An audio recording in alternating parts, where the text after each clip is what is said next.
নমস্কাৰ মৰমৰ ছাত্ৰ-ছাত্ৰীসকল আজি আমি এই ভিডিঅ'টোৰ জৰিয়তে শংকৰদেৱ শিশু নিকেতনৰ অষ্টম শ্ৰেণীৰ গণিত বিষয়ৰ 9D অনুশীলনীটোৰ দ্বিতীয় পাৰ্টটো আলোচনা কৰিবলৈ ওলাইছো অলৰেডি আমি প্ৰথম পাৰ্টটো ভিডিঅ'টো আপলোড কৰা হৈ গৈছে তোমালোকে যদি ভিডিঅ'টো চোৱা নাই মই ডেসক্ৰিপচনত লিংক দি দিম তোমালোকে তাৰ পৰা চাব পাৰিবা এতিয়া আমি আহো ফাৰ্স্ট কোৱেশ্চনটো মানে কোৱেশ্চন নম্বৰ 4 গুটেখিনিলে আমাৰ ফাৰ্স্ট পাৰ্টত হৈ গৈছে এতিয়া আমি কোৱেশ্চন নম্বৰ 5 ৰ পৰা আমি স্টাৰ্ট কৰিম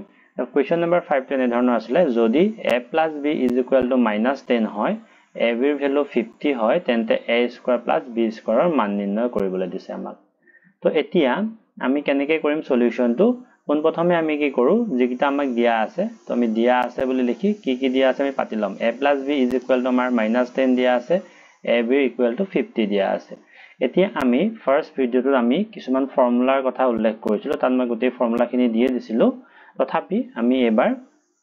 মই ইয়াতে লিখি দিছো ফৰ্মুলাটো ইয়াতে এই ফৰ্মুলাটো ইউজ হ'ব a² + b² যেটো আমাক কোৱেশ্চনটোত ভ্যালু লাভ দিছে ইয়াৰ এটা ডাইৰেক্ট ফৰ্মুলা এটা আছিল তো a² + b² ফৰ্মুলাটো হ'ব a + b² - 2ab the a + b ৰ ভ্যালুটো আমাক অলৰেডি কোৱেশ্চনটোত দিয়া আছে -10 আৰু ওপৰত স্কয়াৰ আছে স্কয়াৰ দিলো আকৌ মাইনাস ডাল এডাল মাইনাস হল ইয়াতে মাইনাস আৰু 2 আছে a ৰ ভ্যালুটো আমাৰ কিমান দিয়া আছিল 50 গতিকে আমি 50 বহালো তো এতিয়া আমি জানো যে -10 স্কয়াৰ মানে হৈছে আমাৰ -10 দুটা মাল্টিপ্লাই তো -10 দুটা যদি মাল্টিপ্লাই কৰো 10 10 দা 100 হৈ যাব আৰু মাইনাসে মাইনাসে প্লাস হৈ যাব আৰু ইয়াতে হ'ব মাইনাস আৰু 250 দা 100 তো 100 ৰ পৰা 100 গলে আমি 0 পাম তো আমাৰ a² + b² ভ্যালুটো হৈ যাবগে 0 এবাৰ আমি আহিছো কোৱেশ্চন নম্বৰ 6 লৈ কোৱেশ্চন নম্বৰ 6 টো আছিল এনে ধৰণৰ এনেকুৱা কোৱেশ্চন আমাৰ পৰীক্ষাত হকনাই দেখিবলৈ পোৱা যায় গতিকে তোমালোকে ভালকে মনোযোগ দিবা এতিয়া কোৱেশ্চনটো কেনেকুৱা আছিল যদি x + 1/x = 4 হয় তেন্তে x² + 1/x² ৰ মান নিৰ্ণয় কৰিব দিছে এতিয়া আমি কি কৰিম দিয়া আছে আমি যেটো আমাক দিয়া আছে আমি পাতি লম x + 1/x = 4 এটো আমাক কোৱেশ্চনটো দিয়া আছিল তো আমি ফৰ্মুলাখিনিত যদি আমি দিছিলো তেতিয়া আমি এটা ফৰ্মুলা দিয়া আছিল যে a² আমি জানো যে a² + b² = a + b² - 2ab এই ফৰ্মুলাটোৰ ওপৰত বেছ কৰি আমি অংকটো কৰিম আৰু ইয়াতে আমি যেহেতু ইয়াত আমাক ভ্যালু লাভ দিছে x² + 1/x² ৰ ভ্যালু এটোৰ ভ্যালু লাভ দিছে তো আমি কি কৰিম ইয়াতে a ৰ জাগাত এই ফৰ্মুলাটোৰ মতে a ৰ জাগাত আমি ইয়াত কি পাতিম x পাতিম আৰু b ৰ ঠাইত আমি কি পাতিম 1/x পাতিম বাকিখিনি স্কয়াৰখিনি একে থাকিব তো a ৰ জাগাত আমি পাতিছো x আৰু b ৰ জাগাত আমি পাতিছো 1/x বাকি আমি এই ফৰ্মুলাটো মতে পাতিবলৈ চেষ্টা কৰিম তে a ৰ জাগাত আমি x পাতিছো x² হল b ৰ জাগাত আমি 1/x ওপৰ স্কয়াৰটো আছে ইয়াতে তেতিয়া a ৰ জাগাত আমি কি পাতিলো x b ৰ জাগাত আমি 1/x ওপৰ হোল স্কয়াৰটো আছে মাইনাস হৈ যাব 2 আৰু a ৰ জাগাত আমি x পাতিম বুলি কৈছিলো আৰু b ৰ জাগাত 1/x এতিয়া আমি মন কৰিম ইয়াত x² টো হৈ গল এই স্কয়াৰটো ইয়াৰ স্কয়াৰ এটা আছে এই স্কয়াৰটো 1 টোৰ ওপৰলৈ যদি আহিব 1² মানে 1 হ'ব আৰু x² টো ইয়াত x² হৈ ৰব এতিয়া আমাৰ ইয়াতে x + 1/x ৰ আমাৰ ভ্যালুটো দিয়া আছিল কিমান দিয়া আছিল 4 গতিকে আমি x + 1/x ৰ ভ্যালুটো পাতিছো 4 আৰু ওপৰৰ স্কয়াৰটো আছে স্কয়াৰ পাতিলো আৰু ইয়াতে দেখিছো যে ইয়াতে ax টো আৰু x টো কেনসেল হৈ যাব কিয়নো ax টো তলত এটা 1 আছে গতিকে x টো ওপৰ আৰু ইয়াতে x টো হৈছে তলৰ গতিকে ওপৰ আৰু তলৰ যদি মিলা থাকে তো আমি কাটি দিব পাৰো তো এতিয়া আমি 4² মানে আমি 16 পাতিছো আৰু 2 টো ইয়াত থাকি গল 16 - 2 মানে আমাৰ আনসাৰটো হৈ যাবগে 14 এবাৰ আমি আহিছো কোৱেশ্চন নম্বৰ 7 লৈ কোৱেশ্চন নম্বৰ 7 টো আছিল এনে ধৰণৰ একে আছিল যদি x + 1/x = 3 হয় তেন্তে x² + 1/x² আৰু x⁴ + 1/x⁴ ৰ মান নিৰ্ণয় কৰিব দিছে তো প্ৰথমখিনি আমি আগৰ 6 নম্বৰ অংকটোৰ একে নিচিনাকে কৰিম পিছৰখিনি অকন বেলেগ হ'ব তে আমাক কোৱেশ্চনটোত যি দিয়া আছে আমি পাতি ললো x + 1/x = আমাক 3 দিয়া আছে আকৌ আগৰ দৰে আমি কি কৰিছো আমি ফৰ্মুলাটো অলৰেডি জানো আমি জানো যে a² + b² = a + b² - 2ab এই ফৰ্মুলাটো আমাৰ জানো ইয়াতে আমি আগৰ দৰে a ৰ জাগাত আমি পাতিম x আৰু b ৰ জাগাত আমি পাতিম 1/x তো এতিয়া আমি a ৰ জাগাত আমি কি পাতিছো x পাতিছো আৰু b ৰ জাগাত আমি 1/x পাতিছো ওপৰ স্কয়াৰ কিটা আছে ইয়াতো a ৰ জাগাত আমি পাতিছো x b ৰ জাগাত আমি পাতিছো 1/x আৰু ওপৰ স্কয়াৰটো আছে ইয়াতো মাইনাস ডাল হল 2 আছে এৰ জাগাত আমি x আৰু b জাগাত 1/x তো m মাইনাস এটা x আৰু এটা x কেনসেল কৰিলা তুমি তো এটা কি হ'ব x square to x square হৈ যাব আৰু মই ইয়াত আগত বাৰ কৰাৰ দৰে 1 স্কয়াৰ মানে 1 আৰু x square to x square হৈ যাব আমাক এটোৱে ভ্যালু ওলাব দিছে আমি পাই গলো অলৰেডি তো এটা x + 1/x ৰ ভ্যালু আমাক কিমান দিয়া আছিল 3 দিয়া আছিল গতি আমি 3 লিখিলো ওপৰত স্কয়াৰটো আছে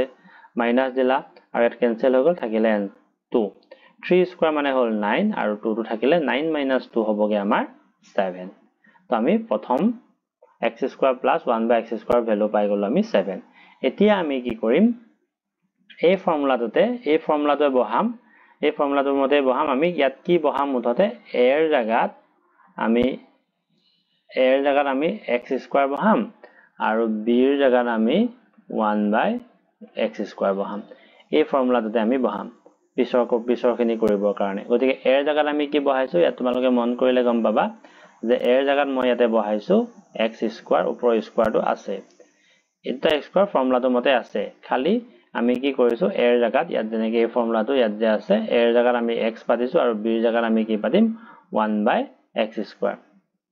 1/x স্কয়াৰ পাতিছো ইয়াতে a আছিল a জাগাত x স্কয়াৰ আৰু b ৰ জাগাত 1/x স্কয়াৰ ওপৰৰ স্কয়াৰটো আছে -2 a হ'ব আছিল ইয়াতে a ৰ জাগাত আমি কি পাতিছো x স্কয়াৰ আৰু b ৰ জাগাত পাতিছো 1/x স্কয়াৰ এতিয়া ইয়াতে x স্কয়াৰ আমি কেনসেল কৰি দিব পাৰো কেনসেল কৰিছো আৰু এইখিনি ভ্যালু আমি পাইছিলো যে ইয়াতে x square + 1/x square value আমি পাইছিলো 7 গতিকে x স্কয়াৰ + 1/x ৰ ভ্যালু আমি 7 বহাই দিলো ওপৰৰ স্কয়াৰটো আছে আৰু ইয়াত কেনসেল হৈ যাব থাকিলে আমাৰ 2 তো 7 স্কয়াৰ মানে হল 49 - 2 49 ৰ পৰা 2 গল আমি পালোগে 47 তো 47 হবগে আমাৰ এনসাৰটো তো এবাৰ আমি আহিছো কোৱেশ্চন নম্বৰ 8 লৈ কোৱেশ্চন নম্বৰ 8 টো আছিল এনে ধৰণৰ যে ইয়াতে দিয়া আছে x স্কয়াৰ + 1 = 5x হলে x স্কয়াৰ + 1/x স্কয়াৰৰ মান নিৰ্ণয় কৰিব দিছে তো এতিয়া আমাক যি দিয়া আছে আমি পাতি ললো আমাক দিয়া আছিল যে x স্কয়াৰ + 1 = 5x ইয়াতে আমি কি কৰিলো গোটেই ৰেখাটোৰ লগত আমি কি কৰো উভয় পক্ষতে সোঁ পক্ষ আৰু বাম পক্ষত আমি x ৰে হৰণ কৰিলো কিয় হৰণ কৰিছো আমি বুজিব পাৰিম পিছত তো আমি x ৰে যেতিয়া হৰণ কৰিলো x স্কয়াৰক x ৰে হৰণ কৰিছো 1/x আৰু 5x/x ইয়াতে আমি x কেনসেল কৰিলো ইয়াতে ওপৰত দেখিছো যে x দুটা আছে তলত এটা আছে গতিকে এটা আমি কেনসেল কৰিলে ওপৰত থাকিব এটা আৰু ইয়াতে 1/x = 5 তো আমি এই ৰাশিটো বনাবৰ কাৰণে আমি x ৰে হৰণ কৰিব লগা হল এই ৰাশিটো বনাব পাৰিলে আমি আগৰ অংকখিনিৰ দৰে আমি কৰিব পাৰিম তো এটা আমাক উলিয়াব দিছিলে কি x square + 1/x square value ওলাব দিছে তো আমি আগৰ দৰে আমি ফৰ্মুলাটো গমে পাইছিলো তো ফৰ্মুলাত a জাগাত আমি পাতিছো x আৰু b জাগাত পাতিছো আমি 1/x গতিকে আমাৰ a স্কয়াৰ মানে আছিল x স্কয়াৰ গতিকে 1/x স্কয়াৰ হ'ব ইয়াতে হ'ব a ৰ জাগাত x b ৰ জাগাত 1/x ওপৰৰ স্কয়াৰটো আছে -2ab 2 আছে a ৰ জাগাত x আৰু b ৰ জাগাত 1/x ইয়াতে x আগৰ বাৰৰে x কেনসেল হৈ গল এইটোৰ ভ্যালু আমি অলৰেডি পাইছো এইটোৰ ভ্যালু আমি 5 পাইছিলো আৰু ইয়াতে 2 আছে তো 5 স্কয়াৰ মানে 25 - 2 25 ৰ পৰা 2 গল আমি পাই গলোগে 23 তো 23 হবগে আমাৰ आंसर এবাৰ আমি আহিছো কোৱেশ্চন নম্বৰ 9 লৈ কোৱেশ্চন নম্বৰ 9 টো আমাক দিয়া আছিল যে 3x + 5y = 8 আৰু x ৰ ভ্যালুটো দিয়া আছে -1 হলে 9x² + 25y² মান নিৰ্ণয় কৰা তো আমি যিখিনি দিয়া আছে পাতি ললো যে 3x + 5y হ'ব 3x + 5y = 8 আৰু x ৰ ভ্যালুটো আছিল -1 আমি পাতি লৈছো এবাৰ আমাক উলিয়াব দিছে 9x² + 25y²। তো আমি জানো আগৰ ফৰ্মুলাটো আমি ব্যৱহাৰ কৰিম a² + b² = a + b² - 2ab ইয়াতে আমাক যেহেতু আমাক ভ্যালু ওলাব দিছে 9x² + 25y²। তো ইয়াতে আমি a ৰ জাগাত আমি পাতিম 3x কিয়নো আমি এটো যদি স্কয়াৰ কৰিবলৈ যাও 3x এ হ'ব আৰু b ৰ জাগাত আমি পাতিম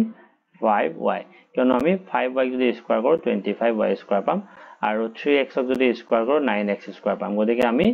a ৰ জাগাত আমি কি পাতিবলৈ চেষ্টা কৰিম 3x আৰু b ৰ জাগাত আমি কি পাতিম 5y তো আমি a ৰ জাগাত 3x আৰু b ৰ জাগাত 5y বাকি a ৰ জাগাত ইয়াতে 3x b ৰ জাগাত 5y ওপৰ স্কয়াৰটো আছে -2 আছে a ৰ জাগাত আমি 3x বহালো আৰু b ৰ জাগাত আমি 5y বহালো তো আমি ইয়াতে বহুৱাৰ পিছত আমাক কোৱেশ্চনটো আমাক দিয়াই আছে যে 9x² + 25² উলিয়াব লাগে গতিকে আমি কি কৰিলো ইয়াতে ইয়াতে আমি এটা লাইন লিখিব পাৰো 3x স্কয়াৰ মানে হবগে 9x স্কয়াৰ আৰু 5y স্কয়ার মানে হল 25y স্কয়ার তো এটা 3x plus 5y ভ্যালুটো আমাক পাই থৈছিলো 8 আছিল 8 বহালো ইয়াতে আমি মান 5 3 দা 15 15 to the 30 আমি 5 3 গুণ 15 15 গুণ 30 পালো xy লগত মাল্টিপ্লাই হৈ থাকিব ইয়াৰ লগত 8 স্কয়াৰ মানে আমি 64 30 আছে xy ভ্যালু আমাক কোৱেশ্চনটো দিয়া আছিল -1 পুট কৰিলো 64 টো ইয়াত আছে -a আমাৰ প্লাস হল 31 দা 30 তো 64 plus 30 কৰিলে আমি পামগে 94 আমি এনসাৰটো পালো যে 9x square plus 25y square is equal to 94 এবাৰ আমি আহিছো কোৱেশ্চন নম্বৰ 10 লৈ কোৱেশ্চন নম্বৰ 10 টো আছিল এনে ধৰণৰ যে কোৱেশ্চন নম্বৰ 10 টোত কি দিয়া আছিল x equal to 3 y equal to 2 হলে 9x square plus 12xy plus 4y স্কয়াৰৰ মান নিৰ্ণয় কৰা তো আমি আমাক দিয়া থাকাখিনি বাতি ললো ভ্যালু গিটা x equal to 3 y equal to 2 আমি বাতি ললো এবাৰ আমাক উলাব দিছিলে 9x square plus 12xy plus 4y square তে এই ৰাখিটো আমি পাতি লৈছো এতিয়া আমি এই ৰাখিটো পাতি ললো এই ৰাখিটো আমি এতিয়া আমি অলৰেডি ফৰ্মুলা কিছুমান পাইছিলো যে আমি এটো এটা ফৰ্মুলা পাইছিলো a plus b square whole square is equal to a square plus twice ab plus b square এতিয়া আমি এই ফৰ্মুলাটোৰ লগত আমি মিলাবলৈ চেষ্টা কৰিম ইয়াতে 9x square plus 12xy plus 4y টো আমি ৰাইট হ্যান্ড সাইডৰ দৰে আমাৰ আছে বুলি আমি অলমান অনুমান কৰিছো কিয়নো আমাৰ ইয়াতে আমি 9x স্কয়াৰক আমি 3x স্কয়াৰ হিচাপে ভাঙি বনাব পাৰো আৰু 4y স্কয়াৰক আমি কি কৰিব পাৰো 2y হোল স্কয়াৰ বনাব পাৰো তো a স্কয়াৰ b স্কয়াৰ বনি গল প্লাস 2 ফৰ্মুলাটো মতে 2 আছে a ৰ জায়গাত আমি 3x বহালো আৰু b ৰ জায়গাত আমি 2y বহালো আৰু এখিনি যদি আমি ফৰ্মুলাটো মতে বহাওতে আমি চালো যে ভ্যালুটো চেঞ্জ হোৱা নাই কিয়নো 3 স্কয়াৰ মানে 9 x স্কয়াৰ টো এটা হ'ব আৰু এখিনি যদি গোটেখিনি পূৰণ কৰো 3 দুগুণ 6 6 দুগুণ 12 আমি 12xy পাই আছো আৰু 4y স্কয়াৰ আমি স্কয়াৰ কৰি 2y স্কয়াৰ কৰিলে আমি 4y স্কয়াৰ পাম তাৰ মানে এই লাইনটোৰ সৈতে এই লাইনটো একে হয় আৰু এই লাইনটো আমাৰ কোনটো এই ফৰ্মুলাটোৰ দ্বিতীয় মানে ৰাইট হ্যান্ড সাইডৰ দৰে আমাৰ হৈ আছে গতিকে আমি ডাইৰেক্টলি যেহেতু ৰাইট হ্যান্ড সাইডৰ দৰে হৈ আছে আমি ডাইৰেক্ট আমি কি লিখিব পাৰো লেফট হ্যান্ড ফৰ্মুলাটোৰ লেফট হ্যান্ড সাইডটো আমি লিখিব পাৰো গতিকে a ৰ জায়গাত আমি বহালো কি হ'ব 3x আৰু b ৰ জায়গাত আমি বহালো 2y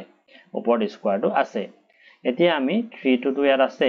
x ৰ ভ্যালু আমাক দিয়া আছিল গতিকে 3 টো পাতিলো আৰু 2 আছে y ৰ জায়গাত আমি কি পাতিলো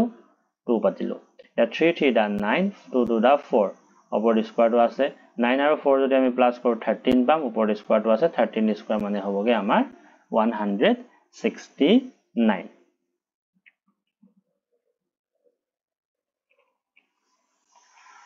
তো আজিৰ ভিডিওত আমাৰ এই কোৱেশ্চনখিনি আলোচনা কৰিলো অলৰেডি আমি 9d এক্সাৰসাইজটো আমি হেক কৰিছো তোমালোকে ভিডিওটো চাই থকাৰ বাবে বহুত বহুত ধন্যবাদ আশা কৰো তোমালোকৰ ডাউটবোৰ ক্লিয়াৰ হৈছে ভিডিও যদি তোমালোকৰ ভাল লাগিছে শেয়াৰ কৰি দিবা আৰু চেনেলটো সাবস্ক্ৰাইব কৰিবলৈ নাপাহৰিবা